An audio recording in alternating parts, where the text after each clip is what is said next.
بسم اللہ الرحمن الرحیم کہانی.com میں خوش آمدید۔ شروع کرتے ہیں آج کی دلچسپ اور سبق آموز کہانی۔ ان دنوں ہمارا گھر زیر تعمیر تھا، تبھی ہم نے ماڈل ٹاؤن میں کرائے کا گھر لے لیا۔ ہمارے گھر کے سامنے ہی رابعہ کا گھر تھا۔ ایک روز دروازے پر دستک ہوئی، دیکھا تو ایک گوری چٹی نازک اندام خوبصورت خاتون در پر موجود تھی۔ حلیے بشرے سے کسی اچھے خاندان کی لگی۔ میں اسے سوالیہ انداز سے دیکھ رہی تھی، تبھی اس نے کہا، باجی میرا نام رابعہ ہے، میں سامنے والے گھر سے آئی ہوں، آپ کی پڑوسن ہوں، آپ کا بہت نام سن رکھا تھا، آج ملنے کی چاہ ہوئی تو آ گئی، اندر آ جاؤ۔ میں نے کہا، کیا تم مجھے جانتی ہو؟ باجی آپ کو کون نہیں جانتا، آپ کہانیاں لکھتی ہیں، آپ تو ہمارے شہر کا فخر ہیں، اب مجھے کانٹوں میں تو مت گھسیٹو۔ میں نے ہنس کر کہا، اچھا آؤ بیٹھو۔ میں اسے ڈرائنگ روم میں لے آئی۔ تم آئیں، مجھے بہت خوشی ہوئی، برابر والی پڑوسن تمہارا ذکر کر رہی تھی۔ میں نے رابعہ کو بتایا اور ملازمہ کو چائے لانے کو کہا۔ وہ بہت پیارے لہجے میں باتیں کرنے لگی، مجھے وہ بہت اچھی لگی، 3 بچوں کی ماں ہوتے ہوئے بھی لڑکی سی لگ رہی تھی۔ مجھے میری پڑوسن بتا چکی تھی کہ وہ بہت اچھے خاندان سے ہے، اس کی شادی امیر کبیر گھرانے میں ہوئی تھی، مگر بدقسمتی سے شوہر کا حادثے میں انتقال ہو گیا اور جوانی میں بیوہ ہو گئی ہے۔ اس پس منظر کو جانتے ہوئے میں محتاط ہو کر اس کے ساتھ باتیں کرنے لگی۔ کوئی سوال کرنے سے قبل سوچتی کہ یہ دکھی ہے، اس کے دل کو کہیں میرے کسی سوال سے ٹھیس نہ لگ جائے، برا نہ مان جائے۔ اتفاق کہیں اس کی سوتن ہونے کی دعوے دار عورت بھی مل چکی تھی، جو اپنا کیس میرے خاوند کے پاس لائی تھی۔ وہ چاہتی تھی کہ سسرال والے اس کو بہو تسلیم کر لیں اور اسے احسان مرحوم کی جائیداد میں سے حصہ ملے۔ تاہم اس بات کا میں نے رابعہ سے ذکر نہ کیا۔ وہ از خود ہی مجھ پر اپنی کتاب زندگی کے اوراق کھولتی چلی گئی۔ میں نے پوچھا، رابعہ تمہارے بچے کہاں ہیں؟ اپنے چچا کے پاس گئے ہیں، وہ کبھی کبھی آتا ہے ان سے ملنے اور ان کو اکثر سیر کرانے بھی لے جاتا ہے۔ اور تم رہتی کس کے ساتھ ہو؟ 3 بیٹوں کے ساتھ رہتی ہوں، وہ کبھی اپنے چچا کے ساتھ ددیال کے گاؤں چلے جاتے ہیں، کبھی آ جاتے ہیں۔ تو اس کا مطلب ہے تم اکیلی رہتی ہو؟ ہاں، تم گاؤں میں کیوں نہیں رہتی؟ وہ چپ ہو گئی، پھر لمحہ بھر توقف کے بعد بولی، اپنے دیور کی وجہ سے، مجھے اس سے ڈر لگتا ہے، لیکن کیا کروں، وہ میرے بچوں سے پیار کرتا ہے، بچے اس کے بغیر نہیں رہتے۔ اس کے بچے تقریباً میرے بچوں کے برابر تھے۔ اس کا بڑا بیٹا میرے بڑے بیٹے کی عمر کا تھا، تقریباً 13-14 برس کا، دوسرا 11 برس اور تیسرا بیٹا 8-9 سال کا ہوگا۔ چند دن گزرے تھے، میں اپنے دونوں بچوں کو اسکول چھوڑ کر لوٹ رہی تھی کہ سامنے والے بنگلے پر نظر پڑی۔ رابعہ اپنے گیٹ پر کھڑی تھی۔ اس نے مجھے پکارا کہ میرے گھر کے سامنے سے گزر کر جا رہی ہیں، 2 منٹ کو آئیے نا۔ اس کی آواز میں اتنی چاہت تھی کہ میں اس کے گھر کے اندر چلی گئی۔ اس کا گھر بنگلہ نما تھا، چھوٹا سا مگر صاف ستھرا، زیادہ فرنیچر نہ تھا۔ اس نے میری تواضع کی اور اپنی شادی اور خاوند کے بارے بتانے لگی۔ اپنی منگنی اور شادی کے جوڑے دکھائے جو بہت خوبصورت اور کافی مہنگے بھی تھے۔ وہ بولی، میں آپ کے پاس اپنی کچھ امانتیں رکھوانا چاہتی ہوں، کیا آپ رکھ لیں گی؟ رابعہ، میں کراچی آتی جاتی رہتی ہوں، کسی کی کوئی امانت کیسے رکھ سکتی ہوں؟ وہ کچھ افسردہ اور خاموش ہو گئی۔ کیا تمہیں اکیلے رہنے سے ڈر لگتا ہے؟ تم میکے جا کر کیوں نہیں رہتی؟ میرے 3 لڑکے ہیں، میکے میں کیسے رہ سکتی ہوں؟ ویسے میں نے اپنے گھر کے چاروں طرف دیوار پر کرنٹ والے تار لگا دیے ہیں، رات کو کوئی دیوار پھلانگ کر نہیں آ سکتا۔ بڑی ہمت والی ہو، میں نے کہا۔ ہاں، مجھے جان کا خطرہ تو ہے، شوہر کی بہت سی زمین اور جائیداد ہے، یہی چیزیں تو انسان کی دشمن ہوتی ہیں۔ تھوڑی دیر بعد میں نے جانے کی اجازت لی، کیونکہ صبح کا وقت تھا اور گھر میں کافی کام پڑا ہوا تھا۔ اس ملاقات کو بمشکل ہفتہ گزرا تھا کہ ایک روز شام کے وقت دروازہ بجا۔ کھولا تو رابعہ اپنے لڑکوں کے ساتھ کھڑی تھی۔ اس کے 2 لڑکوں کے سروں پر چوٹ لگنے سے لہو بہہ رہا تھا، جو بچوں کے کپڑوں پر گرا ہوا تھا۔ بولی، ان کے کپڑے ددیال میں ہیں، آپ اپنے بیٹوں کے کپڑے دے دیں، ابھی بدلواؤں گی، یہ رات کو لہو بھرے کپڑوں کے ساتھ کیسے سوئیں گے؟ آپ کے بیٹوں کے کپڑے ان کو پورے آ جائیں گے۔ میں نے اپنے بیٹوں کے کپڑے اسے دیے۔ اس نے بچوں کے کپڑے تبدیل کروائے، پھر کہنے لگی، ان کے چچا باہر جیپ میں بیٹھے ہیں، وہ ان کو سیر کرانے لے جا رہے تھے، میں بھی ساتھ چلی گئی۔ مجھے لگا کہ یہ ان کو گاؤں لے جائیں گے۔ زیادہ دور نہ گئے تھے کہ دیور نے جیپ کو کھمبے میں مار دیا، تبھی بچوں کو چوٹ آ گئی ہے۔ میں اس عجیب داستان پر حیرت میں ڈوب گئی۔ کیا یہ حادثہ تھا؟ وہ بولی، ہاں حادثہ ہی تھا، مزید سوال کرنے کا وقت نہ تھا۔ وہ بچوں کو لے کر چلی گئی۔ اس نے مجھ سے پٹی اور دوا لے کر عارضی طور پر انہیں فرسٹ ایڈ دے دی تھی۔ اس واقعے کے کافی دنوں بعد میں کراچی سے اپنے شہر جا رہی تھی۔ راستے میں ایک اسٹیشن پر ریل رکی۔ ایک اخبار فروش کمپارٹمنٹ کے سامنے سے گزرا تو اسے روک کر اخبار خرید لیا۔ سوچا کہ اخبار کے مطالعے سے وقت اچھا گزر جائے گا۔ یوں بھی میری روزانہ اخبار پڑھنے کی عادت تھی۔ صفحات پلٹ رہی تھی کہ ایک دل دوست خبر پر نظریں جم گئیں۔ خبر پڑھ کر یقین نہ آیا۔ اب سفر کیا اچھا گزرنا تھا۔ تمام رستے مغموم رہی۔ یہ خبر رابعہ سے متعلق تھی۔ کل شام اس کے ایک سسرالی عزیز نے گھر میں گھس کر اس کا قتل کر دیا تھا۔ میری نگاہوں میں اس کا معصوم سا چہرہ گھوم گیا۔ ایک ٹھنڈی آہ نکل گئی۔ کاش میں اس سے نہ ملی ہوتی، اس نے مجھ سے باتیں نہ کی ہوتیں۔ میں بچوں کے بارے میں سوچنے لگی کہ پہلے باپ اور پھر ماں بھی ان کو اکیلا چھوڑ گئی۔ ان بچوں پر اب کیا گزرے گی؟ رابعہ نے کئی بار میرے سامنے اس ڈر کا اظہار کیا تھا کہ وہ خود کو غیر محفوظ خیال کرتی ہے۔ بالآخر اس کا خوف درست ہی ثابت ہوا۔ گھر پہنچی تو شوہر سے پہلا سوال یہی کیا، کیا رابعہ سے متعلق اخبار میں جو خبر شائع ہوئی ہے سچ ہے؟ اعجاز بولے، ہاں سچ ہے۔ تمہارے جانے کے بعد اس نے ماڈل ٹاؤن والا گھر چھوڑ دیا تھا اور کسی دوسرے گھر چلی گئی تھی جو ہمارے آبائی گھر سے قریب ہے۔ شاید یہ گھر اسے غیر محفوظ لگتا تھا۔ جو دوسرا گھر اس نے کرائے پر لیا تھا وہ چاروں طرف سے بند تھا۔ پھر بھی جو ہونا تھا ہو گیا۔ یہ وہ باتیں ہیں جو کسی کو معلوم نہیں ہوں گی، لیکن باقی ساری کہانی سب شہر والوں کو معلوم ہو چکی تھی۔ 5ویں کے بعد رابعہ نے اسکول جانا چھوڑ دیا تو ایک استانی اس کو گھر آ کر پڑھانے لگی تاکہ وہ میٹرک پرائیویٹ طور پر کر لے۔ گھر میں خالی بیٹھنے سے اس کا دم گھٹتا تھا تو اس نے کتابوں ہی سے دوستی کر لی۔ ان دنوں وہ 8ویں کا امتحان دے چکی تھی اور میٹرک کی تیاری کر رہی تھی کہ ایک دن اچانک گھر میں رونق محسوس ہوئی۔ نوکر چاکر ادھر ادھر بھاگ رہے تھے۔ پتہ چلا کہ گاؤں سے چچا منگنی کی رسم ادا کرنے آ رہے تھے۔ وہ حیران تھی کہ اگر اس کی بات احسان سے طے ہو گئی تھی تو کبھی کسی نے اس بات کا اس کے سامنے تذکرہ کیوں نہ کیا۔ احسان گاؤں میں رہتا تھا اور قبائلی سردار کا بیٹا تھا۔ یہ جاگیردار قسم کے لوگ تھے۔ وہ اکثر شہر آتا جاتا رہتا تھا، لیکن رابعہ کے والد کے گھر کم ہی آتا تھا۔ اس کے چچا کا رویہ بھی روایتی جاگیردارانہ تھا۔ سیاست میں الجھے رہنا ان کو ورثہ میں ملا تھا۔ وہ قبائلی جھگڑوں اور مقدمات کی پیروی کی وجہ سے شہر آتے تھے۔ رابعہ امن اور سکون کی عادی تھی، جبکہ احسان کے بارے بہت کچھ سن رکھا تھا۔ اس کی صورت اچھی تھی لیکن مشاغل ناپسندیدہ تھے۔ جب رابعہ نے سنا وہ لوگ منگنی کی انگوٹھی پہنانے آ رہے ہیں تو بجھ گئی۔ اس کا جی چاہا کہ انکار کر دے، لیکن ایسا نہ کر سکی۔ اس میں انکار کی جرت نہ تھی۔ جانتی تھی کہ اگر ایسا کیا تو اس کے والد اسے دوسری سانس لینے کی مہلت نہ دیں گے۔ احسان کے گھر والے اسے چنری ڈال کر انگوٹھی پہنا گئے۔ اس نے مجھے بتایا تھا کہ باجی جب میری انگلی میں منگنی کی انگوٹھی ڈالی گئی تو میں نے اس دن کو ایسے جانا جیسے کوئی جاگتے میں خواب دیکھتا ہے۔ وہ بے حد خوبصورت گڑیا سی لڑکی۔ اس دن کے بعد اس نے ہر دن کو ایک جیسا دن سمجھ لیا۔ اس نے شادی کے مسئلے پر سوچنا ہی چھوڑ دیا، کیونکہ تقدیر بنانے والے نے جو اس کی تقدیر میں لکھ دیا تھا وہ نہیں بدل سکتی تھی۔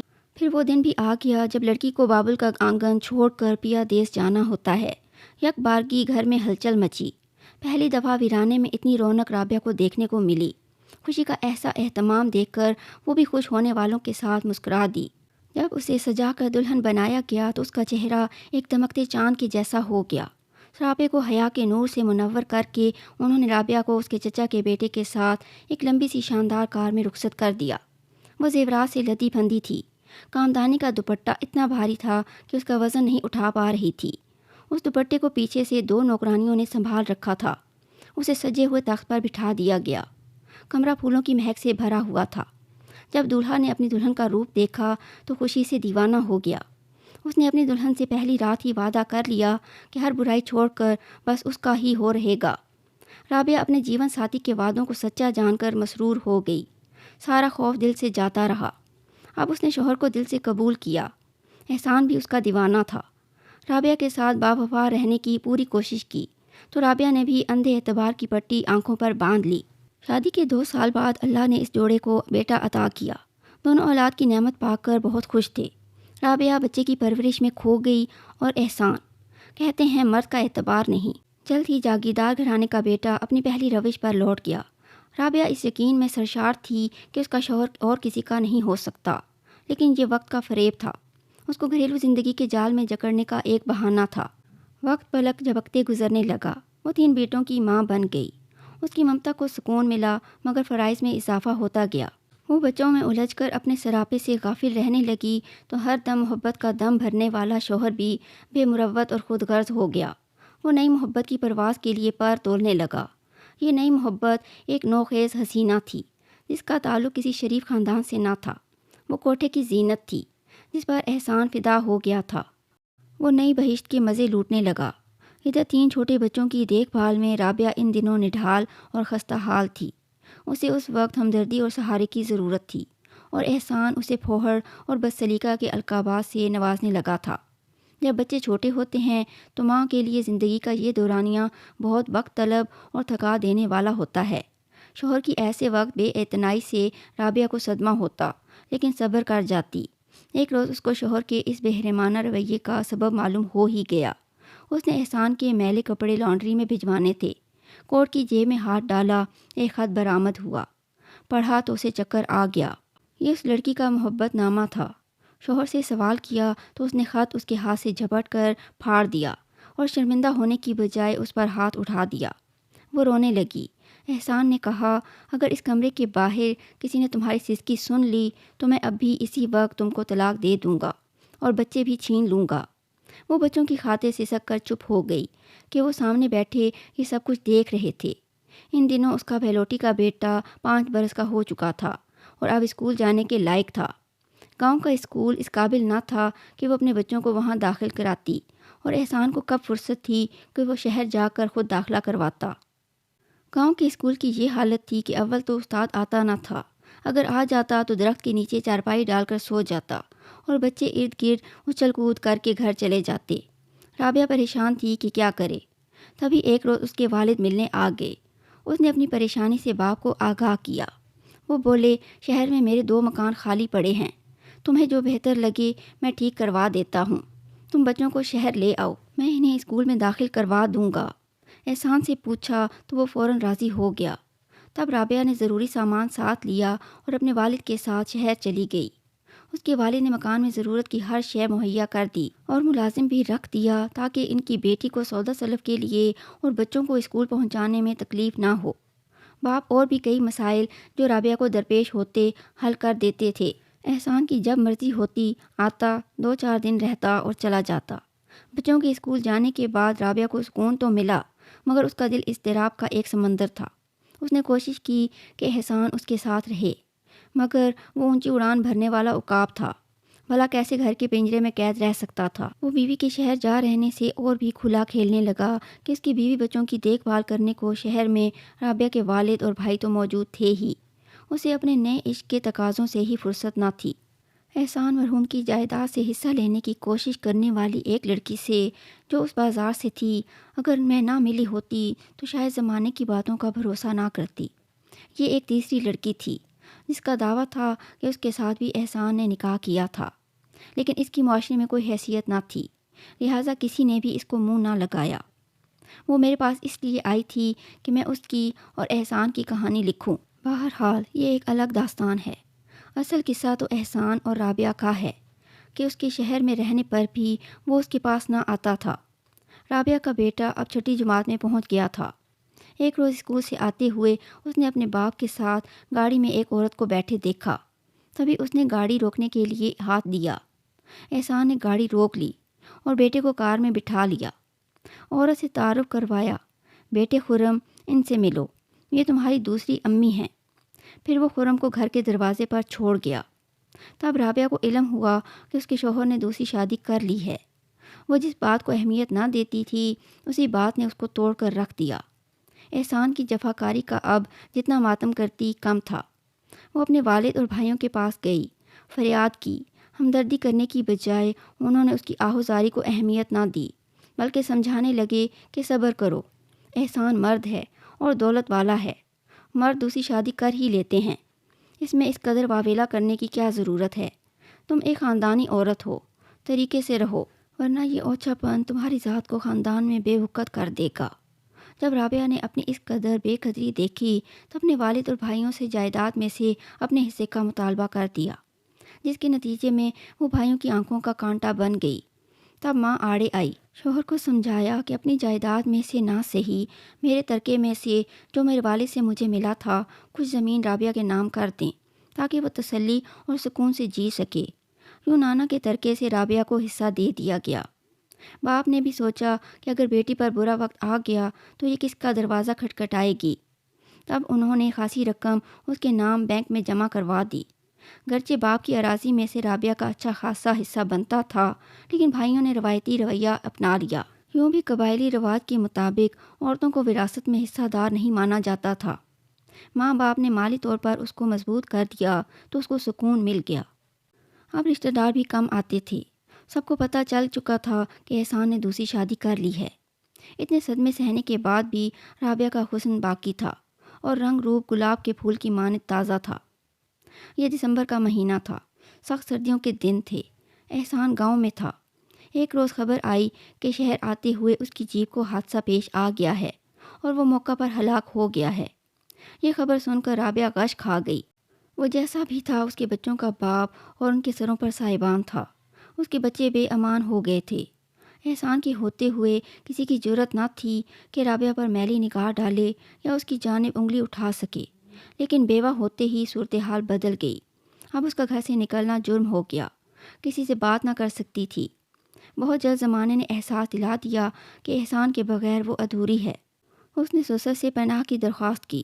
سسر نے اسے مایوس نہیں کیا بلکہ بچوں کے حصے کی جائیداد اپنی زندگی میں ہی پوتوں کے نام کر دی اور سرپرست بہو کو بنا دیا۔ احسان کے بھائیوں نے باپ کے اس اقدام کو انتہائی ناپسندیدگی سے دیکھا، مگر اس بزرگ نے پرواہ نہ کی۔ رابعہ کے والد جوان سال بیٹی کو بیوگی کی چادر میں لپٹا دیکھ کر غم سے نڈھال تھے۔ انہوں نے وہ مکان بھی رابعہ کے نام کر دیا جس میں وہ اقامت پذیر تھی۔ یہ ساری باتیں بھلا اس کے قریب ترین رشتہ داروں کو کیوں بھاتیں؟ دیوروں کے ساتھ اس کے بھائی بھی کچھ برگشتہ تھے، لیکن بہرحال اس کے دشمن ہرگز نہ تھے۔ بھابیاں بھی اس کا خیال رکھتی تھیں۔ رابعہ کے والدین ابھی زندہ تھے، پھر بھی احسان کے بغیر اس کی زندگی سانپوں سے بھری کچھار جیسی ہو گئی تھی۔ خاص طور پر اس کا ایک دیور بلال اپنے دل میں اس کے لیے کینہ رکھتا تھا۔ اس کی نظریں اس جائیداد پر تھیں جو بچوں کے نام تھی۔ تبھی اس نے بیوہ بھابھی کے گھر آنا جانا شروع کر دیا اور مرحوم بھائی کے کم سن لڑکوں سے ایسی محبت جتلانے لگا کہ نادان بچے اپنے اس چچا کے دیوانے ہو گئے۔ بچے چچا سے بہت مانوس ہو گئے تو رابعہ سوچنے لگی کہ چلو سسرال میں کوئی تو ہے جس کو میرے بچوں کا خیال ہے۔ وہ بچوں کو گاؤں لے جاتا، رابعہ اعتراض نہ کرتی، اکثر سیر پر لے جاتا اور شاپنگ وغیرہ کرواتا۔ خرم 10ویں میں تھا جب بلال نے اسے بے حد اہمیت دینی شروع کر دی اور رابعہ کے خلاف باتیں کر کے اس کو ماں سے بدظن کرنے لگا۔ بچہ کچے ذہن کا تھا، اس کے دل و دماغ پر منفی اثرات پڑنے لگے۔ وہ پڑھائی سے دل اٹھا کر اپنے چچا کے ہم رکاب غلط راہوں پر چلنے لگا اور ناچ گانے کی محفلوں میں روپیہ اڑانے کے طریقے سیکھنے لگا۔ میٹرک کے بعد وہ کالج میں داخلے کے لیے لاہور چلا گیا اور ہاسٹل میں رہنے لگا۔ بلال نے بھتیجے کے ذہن میں برائی کا بیج بو دیا تھا۔ وہ برائی کو شان سمجھ کر کرنے لگا۔ معصوم لڑکا تھا، اسے ابھی اچھائی اور برائی کی تمیز بھی نہیں آئی تھی۔ جوان لڑکے کو اگر غلط راستے پر ڈال دیا جائے تو زندگی تباہ ہونا لازمی بات ہے۔ اسی آڑ میں بلال نے خرم سے زمین بکوانی شروع کر دی۔ اسے نئی کار لے کر دی اور بہت سی آسائشوں کا سامان بھی مہیا کر دیا۔ رابعہ نے دیکھا کہ اس کا بچہ ہاتھوں سے نکلا جا رہا ہے اور اپنے چچا کے ہاتھوں کا کھلونا بنتا جا رہا ہے تو اس نے بلال کو روکا اور گھر آنے پر پابندی عائد کر دی۔ اس وجہ سے دیور اس کا جانی دشمن بن گیا۔ بلال نے رابعہ سے کہا، اگر تمہیں اپنے لڑکوں کے بگڑنے کا خطرہ ہے تو مجھ سے نکاح کر لو، ورنہ یہ ذرا بڑے ہوئے تو تمہارے قابو میں نہیں آئیں گے۔ یوں بھی میں تمہیں اکیلے باہر آتے جاتے برداشت نہیں کر سکتا، کیونکہ تم بہرحال میرے مرحوم بھائی کی عزت ہو۔ یہ بات تو رابعہ کو اس کی ماں بھی سمجھاتی تھی کہ اکیلے رہنے سے بہتر ہے کہ تم ہمارے پاس میکے میں آ کر رہو، لیکن رابعہ ماں کو یہی جواب دیتی، میرے لڑکے بڑے ہو رہے ہیں، میکے میں ان سے مسائل پیدا ہوں گے، بہتر ہے کہ میں ان کے ساتھ علیحدہ ہی رہوں۔ دیور نے مسلسل بھابھی پر دباؤ ڈالنا شروع کر دیا تھا۔ خرم بھی چچا کا ہم نوا ہو گیا کیونکہ اس کی عیاشیاں چچا کے دم سے تھیں۔ جب رابعہ نے دیور کے ساتھ عقدِ ثانی سے منع کر دیا تو وہ دھمکانے پر اتر آیا۔ رابعہ نے دیور پر گھر کے دروازے بند کر دیے اور اس کی شکایت سسر سے کی۔ سسر گاؤں میں رہنے کا عادی تھا۔ اس نے چند روز تو شہر آ کر بہو کے پاس قیام کیا، پھر معذرت کر لی کہ میں یہاں نہیں رہ سکتا، مجھے قبائلی امور سنبھالنے ہوتے ہیں۔ تم یا تو میکے چلی جاؤ یا ہمارے گھر گاؤں میں آ کر رہ جاؤ۔ یہاں رہو گی تو میرا وقتاً فوقتاً ہی آنا ہوگا۔ اب رابعہ زیادہ پریشان ہو گئی۔ سسرال اور میکے میں کوئی بھی اس کے ساتھ رہنے پر آمادہ نہ تھا اور وہ اپنے اس گھر میں رہنا چاہتی تھی جہاں رہ رہی تھی۔ تاہم وہ اب یہاں بہت خوفزدہ رہنے لگی تھی۔ صرف بچوں کی تعلیم کی خاطر شہر میں رہتی تھی۔ سسر جلد دوبارہ آنے کا کہہ کر گاؤں چلے گئے۔ شاید بلال اسی موقع کی تاڑ میں تھا۔ باپ گھر پہنچا تو وہ شہر روانہ ہو گیا اور رابعہ کے گھر آ گیا۔ رابعہ نے بیٹوں کو ہدایت کر دی تھی کہ اگر تمہارے چچا بلال آئیں تو دروازہ مت کھولنا۔ صبح 11 بجے کا وقت تھا۔ 2 بیٹے اسکول گئے ہوئے تھے جبکہ خرم گھر پر تھا۔ جب در پر دستک ہوئی، خرم نے در کھولا۔ سامنے بلال کھڑا تھا۔ بندوق اس کے ہاتھ میں تھی۔ بندوق دیکھ کر خرم کا ماتھا ٹھنک گیا۔ اس نے اپنے چچا سے کہا کہ ماں گھر پر نہیں ہے، آؤ ہم باہر چلتے ہیں۔ وہ کہاں گئی ہے؟ آئیے تو باہر چلتے ہیں، پھر بتاتا ہوں۔ رابعہ نے جب بیٹے کو ایسا کہتے سنا تو اس کے کان کھڑے ہو گئے اور وہ جہاں اپنے کمرے میں کھڑی تھی وہیں بیٹھ گئی۔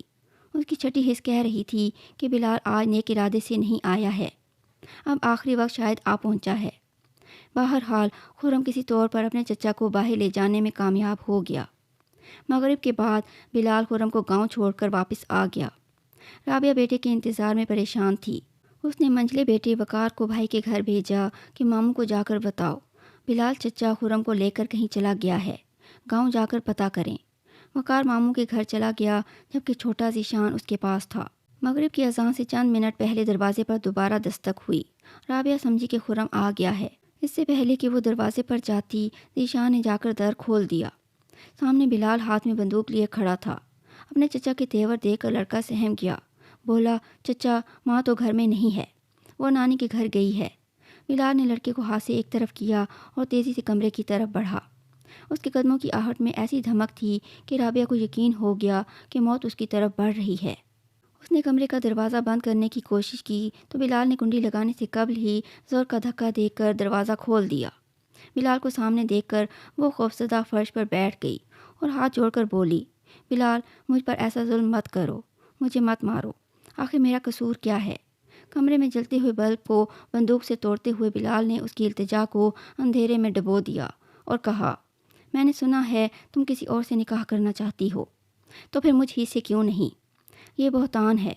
رابعہ کے کانپتے ہوئے ہونٹ ہلے مگر بلال نے توقف نہ کیا اور تڑ تڑ گولیاں داغنا شروع کر دیں۔ ذیشان حواس باختہ ہو کر گھر سے نکلا۔ وہ چلا رہا تھا، چچا نے ماں کو بندوق کی گولیاں ماری ہیں، اس نے میری ماں کو مار ڈالا ہے۔ اسی وقت بلال باہر آ گیا۔ اس کے ہاتھ میں بندوق تھی۔ اس نے جیپ اسٹارٹ کی اور اس میں بیٹھ کر چلا گیا۔ اس کے جاتے ہی محلے کے چند نوجوان جو باہر کھڑے تھے گھر کے اندر چلے گئے۔ وہ زخمی رابعہ کو اسپتال لے جانا چاہتے تھے لیکن وہ مر چکی تھی۔ دلدوز بات یہ ہے کہ رابعہ کے قتل کے بعد وقفے وقفے سے اس کے 2 بیٹے بھی خدا کے پاس پہنچے یا پہنچا دیے گئے۔ سنا ہے اس کے ایک بیٹے نے تو کالج کے ہاسٹل میں خودکشی کر لی تھی اپنی کن پٹی پر پستول مار کر، جس کی خبر میں نے اخبار میں پڑھی اور تصویر بھی دیکھی تھی۔ میں نے بہت سی کہانیاں لکھی ہیں مگر رابعہ کی کہانی لکھتے ہوئے جو اضطراب محسوس کیا وہ رقم نہیں کر سکتی۔ یہ تھی آج کی کہانی۔ اگر ویڈیو پسند آئے تو اسے لائک اور شیئر کریں، چینل کو سبسکرائب کریں اور بیل نوٹیفیکیشن آن کر دیں تاکہ ہماری آنے والی ہر کہانی آپ کو بر وقت مل سکے۔ کمنٹس میں اپنی قیمتی آراء سے ضرور آگاہ کریں۔ اپنا اور اپنے چاہنے والوں کا بہت زیادہ خیال رکھیں۔ اللہ حافظ۔